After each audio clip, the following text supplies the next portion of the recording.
यदि ग्राम पंचायत की ग्राम सभाओं के मध्य मतभेद हो तो उस विषय पर निर्णय कौन करेगा? ग्राम सभाओं का संयुक्त सम्मेलन। यदि ग्राम पंचायत की ग्राम सभाओं के मध्य मतभेद हो तो उस विषय पर निर्णय ग्राम सभाओं के संयुक्त सम्मेलन में किया जाएगा। अब यहाँ पे क्या सही है? एक ग्राम पंचायत में एकाधिक ग्राम हो सकते हैं, करेक्ट है। ग्राम सभा की बैठक प्रत्येक ग्राम में होती है, ये भी करेक्ट है। ग्राम पंचायत की बैठक ग्राम पंचायत के मुख्यालय में होती है, तो फर्स्ट, सेकंड और फिफ्थ गलत है, ऑप्शन डी। व्याख्या: एक ग्राम पंचायत में एकाधिक ग्राम हो सकते हैं। प्रत्येक ग्राम में ग्राम सभा होती है जिसकी बैठक उसी गांव में होती है। ग्राम पंचायत की बैठक ग्राम पंचायत के मुख्यालय में होती है। क्वेश्चन नंबर 33, जिन जनपद पंचायत में अनुसूचित जाति एवं अनुसूचित जनजाति की कुल जनसंख्या आधे या आधे से कम है वहाँ अन्य पिछड़े वर्ग के लिए कितने प्रतिशत आरक्षण का प्रावधान है? तो 25%। जनपद पंचायत में अनुसूचित जाति एवं अनुसूचित जनजाति की कुल जनसंख्या आधे से कम है तो कुल स्थानों की जनसंख्या के 25% स्थान अन्य पिछड़ा वर्ग के लिए आरक्षित किए जाते हैं। क्वेश्चन नंबर 34, जिला पंचायत के गठन के विषय में निम्नलिखित में से कौन सा कथन गलत है? तो निर्वाचन क्षेत्रों में निर्वाचित सदस्य गलत है। जनपद पंचायतों के समस्त अध्यक्ष, ये भी गलत है। और जिले से निर्वाचित विधानसभा के ऐसे सदस्य जिनका निर्वाचन क्षेत्र पूर्णतः नगरीय क्षेत्र न हो, तो 1, 4 और 6, ऑप्शन डी। पंचायती राज अधिनियम के अनुसार जिला पंचायत का गठन निम्नलिखित से मिलकर होता है। जिला पंचायत के निर्वाचन क्षेत्रों से निर्वाचित सदस्य लोकसभा सदस्य जिनका निर्वाचन क्षेत्र पूर्णतः या फिर अंशतः जिले में आता है। छत्तीसगढ़ से निर्वाचित राज्यसभा के समस्त सदस्य जिनका नाम जिले की ग्राम पंचायत क्षेत्र की मतदाता सूची में आता है। राज्य विधानसभा के समस्त सदस्य जो जिले में निर्वाचित हुए हैं, परंतु लोकसभा और राज्यसभा के ऐसे सदस्य जिनका निर्वाचन क्षेत्र पूर्णतः नगरीय होता है जिला पंचायत के सदस्य नहीं हो सकते। और जिले की जनपद पंचायतों के समस्त अध्यक्ष। जिला पंचायत की रचना के संबंध में क्या सही है? तो जिले के मतदाताओं द्वारा निर्वाचित सदस्य, करेक्ट है। फिर सेकेंड है, जिले से निर्वाचित लोकसभा सदस्य जिनका निर्वाचन क्षेत्र पूरी तरह से नगरीय क्षेत्र नहीं है।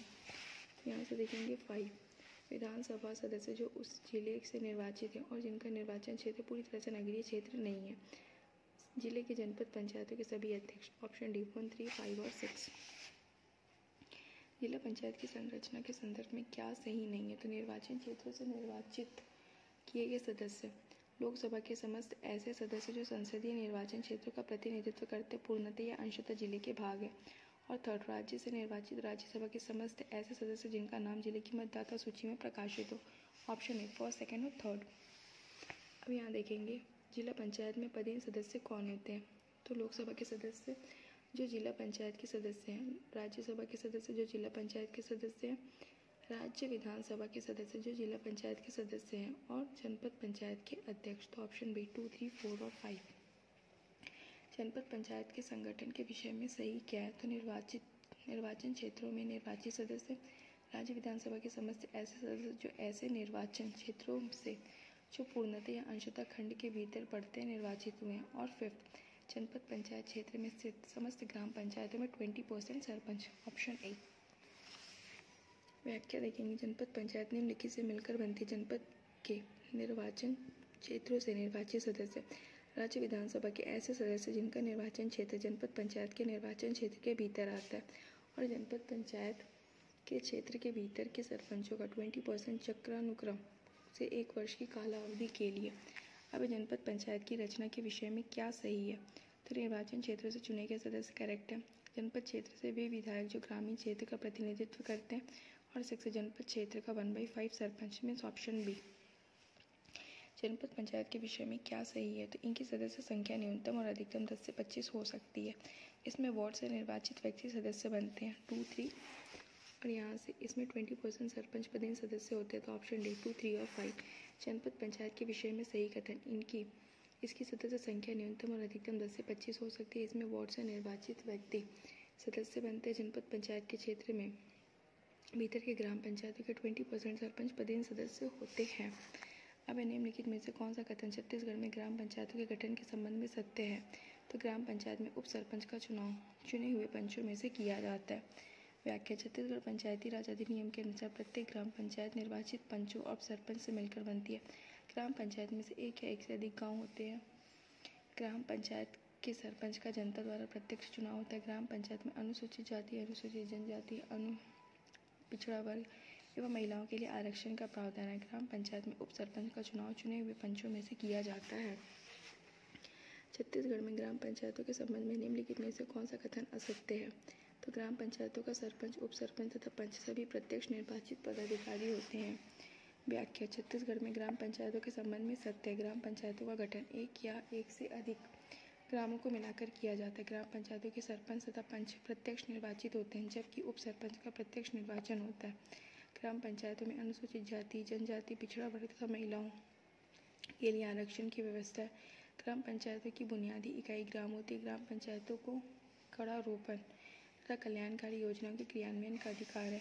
पदेन सदस्यता के विषय में क्या सही है? तो 20% सरपंच जनपद पंचायत के पदेन सदस्य होते हैं, करेक्ट है। जनपद पंचायत के समस्त अध्यक्ष जिला पंचायत के पदेन सदस्य होते हैं, ऑप्शन बी, सेकंड और थर्ड। पदेन सदस्यता के विषय में सही है। 20% सरपंच जनपद पंचायत के पदेन सदस्य होते हैं। जनपद पंचायत के समस्त अध्यक्ष जिला पंचायत के पदेन सदस्य होते हैं। स्थानीय सांसद और विधायक निम्न में से किस निकाय के सदस्य होते हैं? तो जिला परिषद। स्थानीय सांसद और विधायकों को अपने निर्वाचन क्षेत्र में आने वाले जिला पंचायत, जनपद पंचायत एवं नगरीय निकाय के स्थान दिया गया है। जिला पंचायत के अध्यक्ष यदि निलंबित हो जाए तो क्या होगा? सदस्य स्थापन अध्यक्ष का निर्वाचन करेंगे। जिला पंचायत सदस्य स्थापन अध्यक्ष का निर्वाचन करेंगे। यदि ग्राम पंचायत में सरपंच का चुनाव लंबित है तो क्या होगा? पंच अपने में से कार्यकारी सरपंच का चुनाव करेंगे। यदि ग्राम पंचायत में सरपंच का चुनाव लंबित है तो पंच अपने में से कार्यकारी सरपंच का चुनाव करेंगे। पंचायत संस्थाओं में लोक सेवक कौन है? तो कौन है? इनमें से तो कोई भी नहीं है। छत्तीसगढ़ी पंचायती राज अधिनियम के अध्याय 13 के अनुसार पंचायत का प्रत्येक पदाधिकारी अर्थात ग्राम पंचायत के पंच, उप सरपंच एवं सरपंच, जनपद पंचायत और जिला पंचायत के सदस्य, उपाध्यक्ष और अध्यक्ष तथा प्रत्येक अधिकारी और सेवक लोक सेवक माने जाते हैं। पदेन सदस्यता के विषय में सही है। 20% सरपंच जनपद पंचायत के पदेन सदस्य होते हैं। जनपद पंचायत के समस्त अध्यक्ष जिला पंचायत के पदेन सदस्य होते हैं। स्थानीय सांसद और विधायक निम्न में से किस निकाय के सदस्य होते हैं? तो जिला परिषद। स्थानीय सांसद और विधायकों को अपने निर्वाचन क्षेत्र में आने वाले जिला पंचायत, जनपद पंचायत एवं नगरीय निकाय में स्थान दिया गया है। जिला पंचायत का अध्यक्ष यदि निलंबित हो जाए तो क्या होगा? सदस्य स्थापन अध्यक्ष का निर्वाचन करेंगे। जिला पंचायत सदस्य स्थापन अध्यक्ष का निर्वाचन करेंगे। अब यदि ग्राम पंचायत में सरपंच का चुनाव लंबित है तो क्या होगा? पंच अपने में से कार्यकारी सरपंच का चुनाव करेगी। यदि ग्राम पंचायत में सरपंच का चुनाव लंबित है तो पंच अपने में से कार्यकारी सरपंच का चुनाव करेगी। पंचायत संस्थाओं में लोक सेवक कौन है? तो कौन है? इनमें से तो कोई नहीं है। पंचायती राज अधिनियम के अध्याय 13 के अनुसार पंचायत का प्रत्येक पदाधिकारी अर्थात ग्राम पंचायत के पंच, उप सरपंच तथा सरपंच, जनपद पंचायत और जिला पंचायत के सदस्य, उपाध्यक्ष और अध्यक्ष तथा प्रत्येक अधिकारी और सेवक लोक सेवक माने जाते हैं। अब यहाँ देखेंगे पंचायतों का न्यूनतम और अधिकतम संख्या के विषय में सही किया। ग्राम पंचायत 10 से 20 सदस्य, करेक्ट है। जनपद पंचायत 10 से 25 सदस्य, ये भी करेक्ट है। जिला पंचायत 10 से 35 सदस्य, ये भी करेक्ट है। Option E 1, 4, 5। ग्राम पंचायत 10 से 20 सदस्य, जनपद पंचायत 10 से 25 सदस्य, जिला पंचायत 10 से 35 सदस्य। पंचायतों के निगमन के विषय में क्या सही है? तो जिला पंचायत एक निगमित निकाय होगी, करेक्ट। जिला पंचायत का एक शाश्वत उत्तराधिकारी होगा, करेक्ट। जिला पंचायत की एक सामान्य मुद्रा होगी, तो ऑप्शन है 1, 3, 5।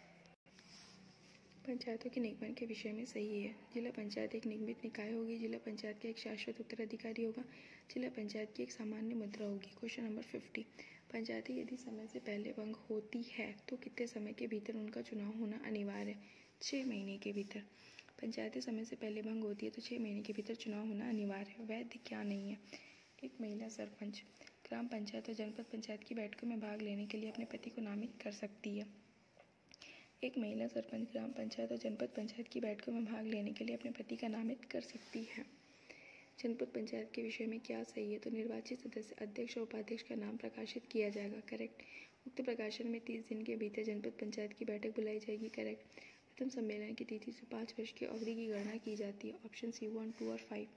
जनपद पंचायत के विषय में सही कथन है। निर्वाचित सदस्यों, अध्यक्ष और उपाध्यक्ष का नाम प्रकाशित किया जाएगा। प्रकाशन के 30 दिन के भीतर जनपद पंचायत की बैठक बुलाई जाएगी। प्रथम सम्मेलन की तिथि से 5 वर्ष की अवधि की गणना की जाती है।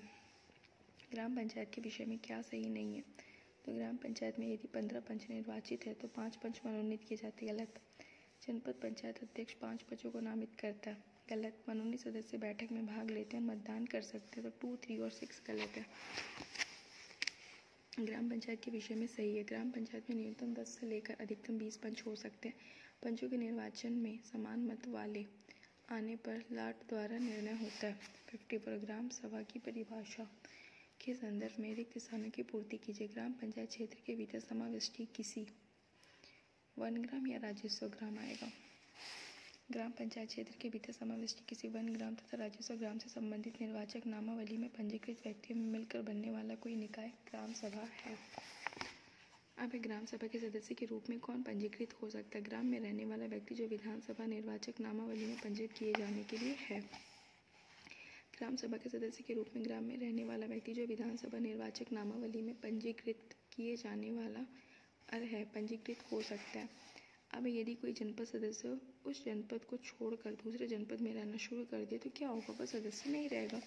यदि कोई जनपद सदस्य उस जनपद को छोड़कर दूसरे जनपद में रहना शुरू कर दे तो वह जनपद सदस्य नहीं रहेगा।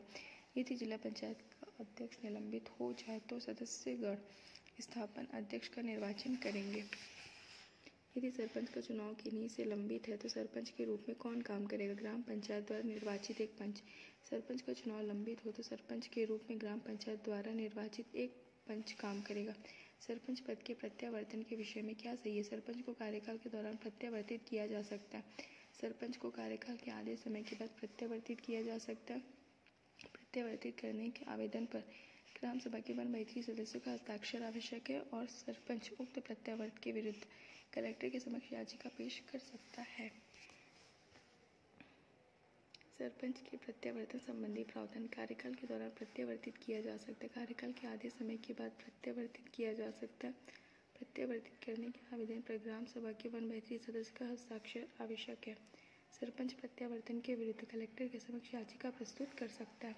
60 यदि सरपंच प्रत्यावर्तित किया जाता है तो क्या होगा? वह पद खाली रहेगा। वह पद खाली कर देगा। वह 7 दिन के भीतर प्रक्रिया को चुनौती दे सकता है। वह कलेक्टर के समक्ष याचिका प्रस्तुत कर सकता है। ऑप्शन ए 1, 2 और 3। यदि सरपंच प्रत्यावर्तित किया जाता है तो वह पद खाली कर देगा। वह 7 दिन के भीतर प्रक्रिया को चुनौती दे सकता है। वह कलेक्टर के समक्ष याचिका प्रस्तुत कर सकता है।